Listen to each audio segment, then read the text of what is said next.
بنورنا الدنيا وننشر في الفضاء أملا ونعلي عزم همتنا فمن طلب العلا وصل. بسم الله الرحمن الرحيم. الحمد لله رب العالمين والعاقبة للمتقين والصلاة والسلام على سيد الأنبياء والمرسلين سيدنا وحبيبنا وحبيب رب العالمين محمد وعلى آله وأصحابه ومن هدى بهديه إلى يوم الدين. باب قول النبي صلى الله عليه وسلم لا ترجعوا بعدي كفارا يضرب بعضكم رقاب بعض. امام بخاری 8واں باب قائم کر رہے ہیں. نبی کریم صلی اللہ علیہ وسلم کے فرمان مبارک کا ایک جز ذکر کرتے ہیں باب کے طور پر، عنوان کے طور پر، لا ترجعوا بعدی کفارا، میرے بعد تم کافر نہ بن جانا، یضرب بعضکم رقاب بعض، کہ تم ایک دوسرے کی گردنیں اڑاتے پھرو. وبه قال حدثنا عمر بن حفص قال حدثنا ابي قال حدثنا الاعمش قال حدثنا شقيق قال عبد الله قال النبي صلى الله عليه وسلم سباب المسلم فسوق وقتاله كفر. حدثنا عمر بن حفص، امام بخاری اپنے شیخ عمر بن حفص سے روایت کرتے ہیں. وہ کہتے ہیں قال حدثنا ابی، یعنی ان کے والد حفص، مجھے روایت کیا میرے والد نے. لطیف اسناد ہے، بیٹا اپنے والد سے نقل کر رہا. قال حدثنا الاعمش، وہ روایت کرتے ہیں مدار الاسانید میں سے ایک مشہور شخصیت الاعمش سلیمان ابن مہران. ان کا نام کیا ہے؟ سلیمان ابن مہران، لیکن اشتہر بالاعمش، یہ اعمش سے مشہور ہو گئے. کل ایک کتاب پڑھ رہا تھا، اس میں مدار الاسانید لوگوں کے نام ذکر کیے تھے، جس میں بیان کیا تھا کہ کوفہ کے مدار الاسانید میں سے امام اعمش ہے. یعنی مدینہ ہے، کوفہ ہے، بصرہ ہے، شام ہے، ان تمام علاقوں میں کوئی نہ کوئی ایک دو شخصیتیں ایسی رہی ہے کہ سند میں جب بھی کوئی سند آئے تو وہ ضرور اس کے اندر میں آ جاتے ہیں کہیں نہ کہیں سے. تو مدار الاسانید میں امام اعمش کو بھی انہوں نے شمار کیا ہے. قال حدثنا شقیق، وہ روایت کرتے ہیں ہمیں بیان کیا شقیق نے. اس سے قبل بھی ان کے اوپر تفصیل کے ساتھ کلام گزر چکا ہے. شقیق بن سلمہ قال عبد اللہ، وہ فرماتے ہیں کہ بیان کیا ہمیں عبداللہ نے. قال النبی صلی اللہ علیہ وسلم، شقیق جب بھی بیان کرتے ہیں تو عبداللہ سے مراد عبداللہ ابن مسعود، اس لیے کہ کوفہ کے راوی ہے، اور کوفہ میں قیام کس نے کیا تھا؟ سیدنا حضرت عبداللہ ابن مسعود نے. مکہ میں حضرت عبداللہ ابن عباس نے، اور مدینہ میں حضرت عبداللہ ابن عمر نے. فرماتے ہیں قال عبداللہ قال النبی صلی اللہ علیہ وسلم، رسول اللہ صلی اللہ علیہ وسلم نے ارشاد فرمایا سباب المسلم فسوق، مومن کو گالی دینا یہ فسق ہے، بڑا گناہ ہے. وقتالہ کفر، اور اس کو قتل کرنا، اس سے جھگڑنا، قتل کی نوبت تک پہنچنا، یہ انسان کو کفر تک پہنچا دیتا ہے. کیا مطلب؟ کہ آپ نے تغلیظاً کہا کفر، کہ حقیقت میں تو کافر نہیں بن جاتا. کیوں؟ اس لیے کہ اگر اس کو حقیقت پر محمول کیا جاوے تو معتزلہ خوش ہو جائیں، لیکن ان کے یہاں پر گناہ کبیرہ کرنے والا یہ ہمیشہ جہنم میں رہے گا. ان کے یہاں پر بھی دو جماعتیں ہیں. ایک جماعت ہے وہ یہ کہتی ہے کہ منزلۃ بین المنزلتین، جنت اور جہنم کے بیچ میں رہے گا بیچارہ لٹک کر. اور ایک جماعت ہے وہ کہتی ہے کہ نہیں، گناہ کبیرہ کرنے والا کافر ہے. لیکن ہمارے اہل سنت والجماعت ان کے نزدیک گناہ کبیرہ کرنے والا کافر ہوتا نہیں ہے، البتہ اسے توبہ کرنی چاہیے. تو اس لیے اس کو بھی تغلیظ پر محمول کریں گے کہ آپ نے اس کی شناعت، اس کی شدت اور اس کے اکبر الکبائر ہونے کی طرف اشارہ کرتے ہوئے حضور نے فرمایا وقتالہ کفر، کہ اس کا قتال کفر ہے. اب ہمارے زمانے میں گالی گلوچ تو عام ہو گئی، اٹھا پٹک کوئی بھی گالی ایک سے ایک بڑھ کے گالی دیتے تھے. جبکہ گالی یہ بڑا شنیع، کیوں؟ اس لیے کہ آپ صلی اللہ علیہ وسلم نے گالی گلوچ کو وقتالہ کفر کے ساتھ ذکر کیا. کیوں؟ انسان گالی کب دیتا ہے؟ جب غصہ آتا ہے. اب جب غصے میں آدمی گالی دیتا ہے تو یہ مقدمہ ہے کہ جھگڑا اور بڑھے گا، اس لیے کہ سامنے والا کوئی ایسا ہو سکتا ہے کہ وہ گالی کو برداشت نہ کرے اور وہ آپ کو مارے، پھر آپ اس کو مارے اور نوبت قتل تک پہنچ جائے. اس لیے آپ صلی اللہ علیہ وسلم نے کہا کہ بھیا یہ گالی گلوچ کرنا یہ شریف انسان کا کام نہیں ہے، یہ رذیل انسان کی خصلت ہے کہ گالی گلوچ کرے. تو اس لیے آدمی کو گالی گلوچ سے کیا ہونا چاہیے؟ بچنا چاہیے، چاہے کیسا بھی غصہ آئے. لیکن آپ کی شرافت، اس لیے کہتے ہیں نا کہ انسان پہچانا جاتا ہے اپنی زبان سے. انسان کس سے پہچانا جاتا ہے؟ اور خاص طور پر غصے کی حالت میں آپ اپنی زبان پر کتنا کنٹرول کرتے ہیں اس سے سمجھ میں آتا ہے.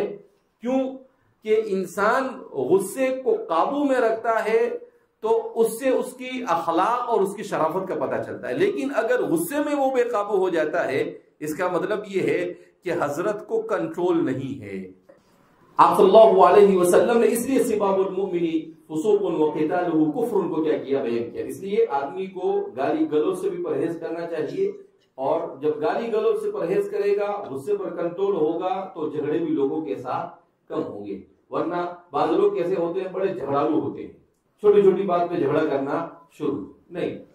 وبه قال حدثنا حجاج بن منهال قال حدثنا شعبة قال اخبرني واقد بن محمد. ایک دوسرے کو نہیں دیکھے، جو غصے والا خود اپنے کو ہی دیکھ لے کہ بھئی اپنے یہ کیٹیگری کے اندر میں فٹ ہو رہے ہیں، لہذا اپنے کو اس سے باہر آنا چاہیے. اور تو فرماتے قال اخبرني واقد بن محمد عن ابيه عن ابن عمر رضي الله عنهما وعنهم اجمعين انه سمع النبي صلى الله عليه وسلم يقول لا ترجعوا بعدي كفارا يضرب بعضكم رقاب بعض. امام بخاری اپنے شیخ حجاج بن منہال سے روایت کرتے ہیں. قال حدثنا شعبة، وہ روایت کرتے ہیں شعبۃ بن الحجاج سے. قال اخبرني واقد بن محمد، وہ روایت کرتے ہیں واقد ابن محمد ابن زید ابن عبداللہ ابن عمر ابن الخطاب رضی اللہ عنہ، یعنی حضرت عبداللہ ابن عمر ابن الخطاب رضی اللہ تعالی عنہ کے پوتے. واقد ابن محمد پر پوتے کیا ہے؟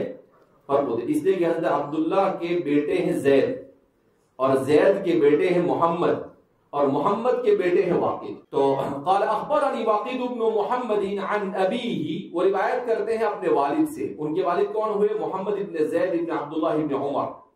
عن ابن عمر، وہ روایت کرتے ہیں حضرت عبداللہ ابن عمر سے.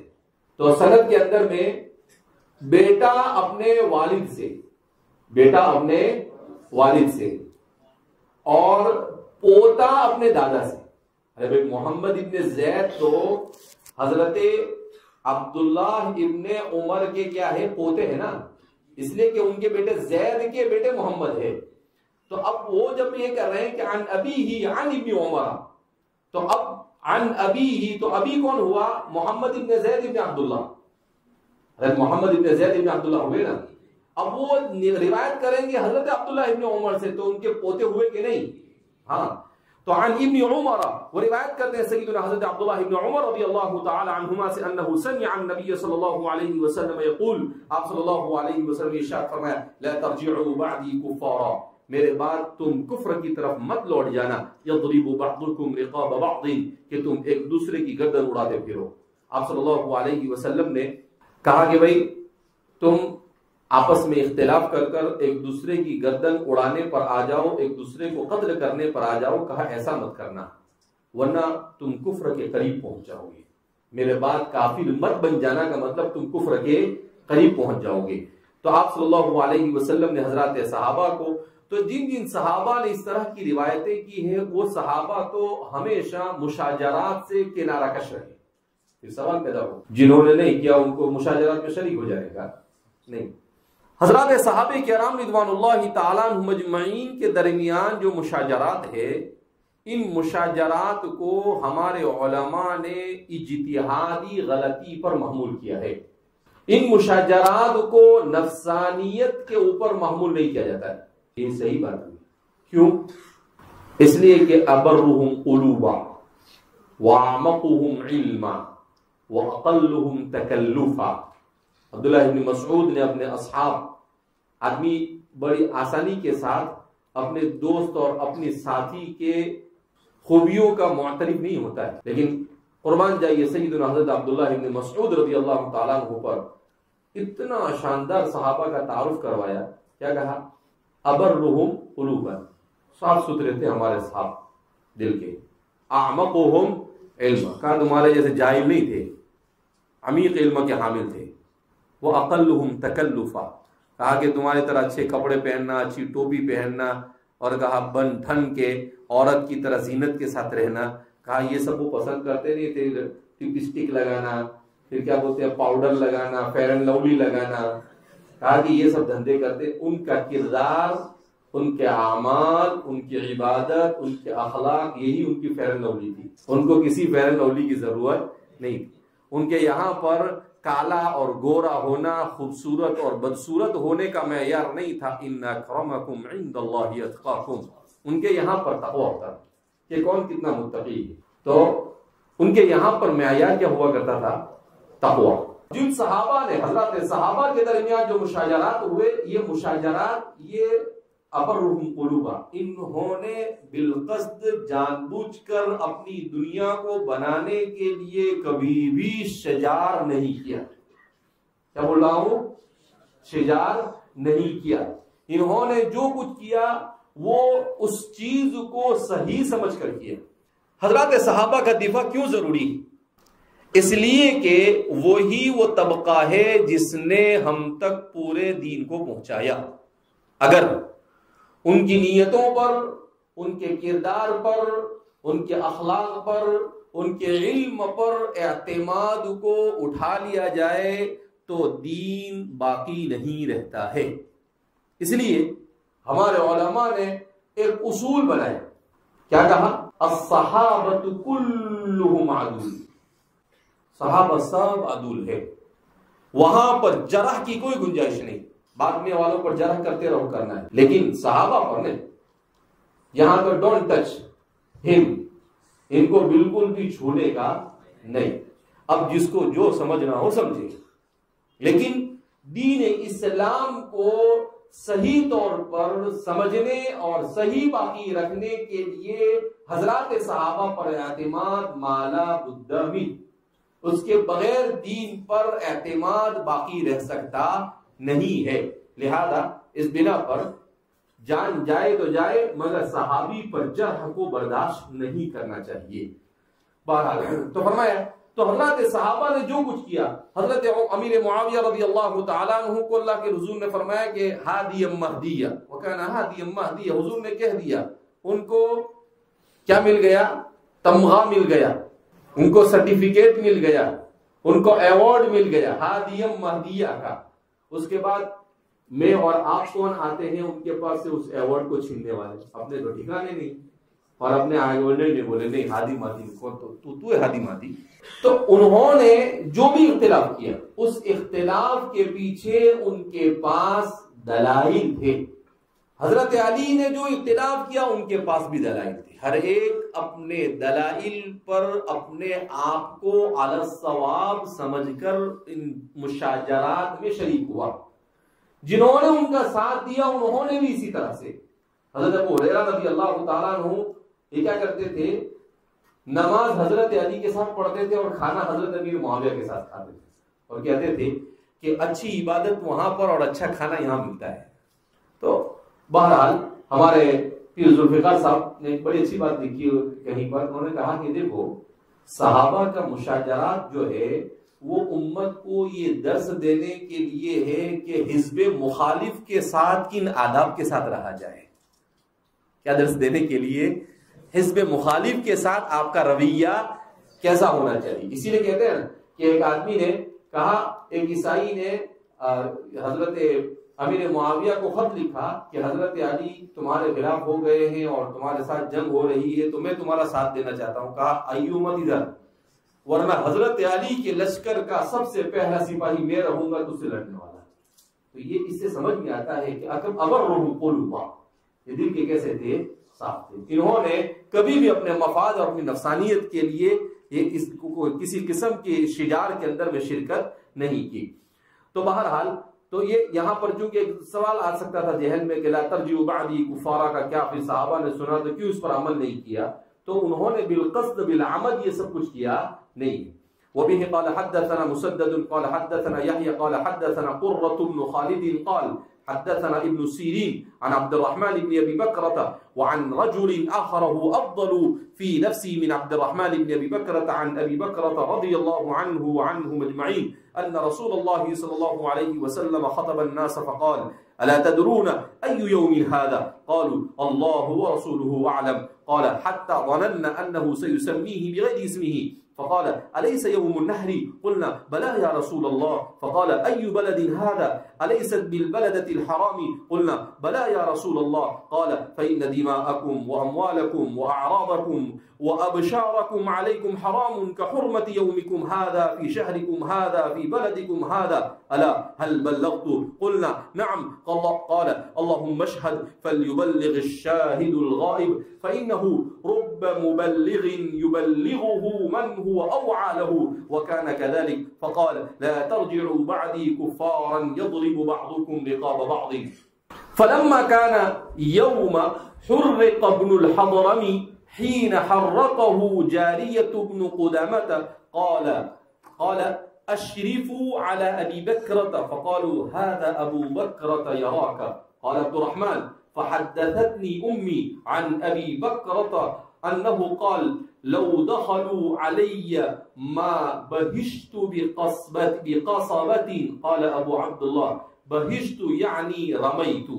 امام بخاری روایت کرتے ہیں مسدد ابن مسرحد ابن مسربل ابن غرلبل ابن، تو یہ حضرت یحییٰ ابن معین فرمایا کرتے تھے کہ جب میں نے مسدد ابن مسرحد کا نسب پڑھا تو مجھے ایسا لگا جیسے بچھو اتارنے کا کوئی منتر ہے، ایسا لگا جیسے بچھو اتارنے کا. لیکنہ مسدد مشہور بین المحدثین، آپ بلا منازع بڑے محدث ہیں، چاہے ان کے نام کیسا بھی ہو، ان کا نام کیسا بھی ہو، مگر ان کے جہود فی الحدیث کا انکار کیا جا سکتا. لا یخلو کتاب الا فیہ مسدد، کوئی کتاب حدیث کی مسدد سے خالی رہ سکتی نہیں ہے. قال حدثنا یحییٰ، وہ کہتے ہیں ہمیں بیان کیا یحییٰ نے. یحییٰ سے مراد یحییٰ بن سعید القطان من تلاميذ ابی حنیفہ، آپ امام صاحب کے تلامذہ میں سے ہیں. لوگ کہتے ہیں امام صاحب قلیل الحدیث تھے. یہ کتنے بڑے بڑے محدثین جو سب مدار الاسانید ہے امام صاحب کے تلامذہ ہے. جب تلامذہ کا یہ حال ہے تو حضرت کا کیا حال ہوگا؟ یعنی انسان بولنے سے پہلے سوچے کہ کیا بول رہا ہے. یحییٰ القطان کہے تو بالکل اتھارٹی مانے جاتے ہیں حدیث کے باب میں، یعنی ٹاپ 5 کو اگر نکالا جاوے تو ان میں ان کا شمار ہوتا ہے.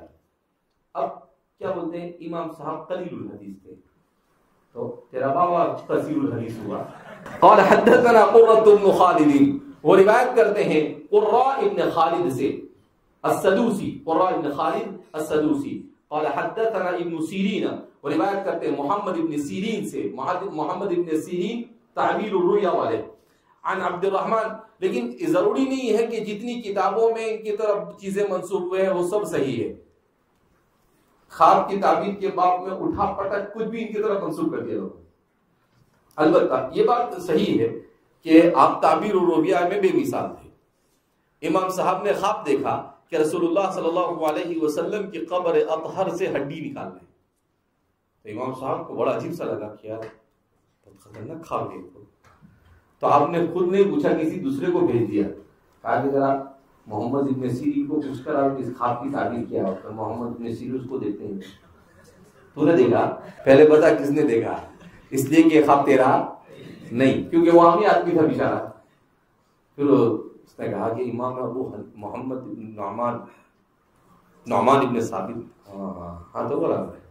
اس کا مطلب یہ ہے کہ وہ رسول اللہ صلی اللہ علیہ وسلم کے علم کی اتنی گہرائی تک جائیں گے جیسے کہ ہڈی تک پہنچ جاتے ہیں، اور پھر اس کو نکال کر پوری دنیا میں امت کو کیا کرتے ہیں بتاتے رہیں گے. یہ محمد ابن سیرین بڑے ہی ذہین اور فقیہ محدث بھی تھے، فقیہ بھی تھے. ان کی خود فقہ تھی، وکان صاحب فقہ، آپ صاحب فقہ تھے. امام ابن ابی لیلہ، امام محمد ابن سیرین، امام ابو حنیفہ، یہ سب کوفہ کے بڑے محدثین میں کیا ہوتا ہے ان کا شمار ہوتا ہے.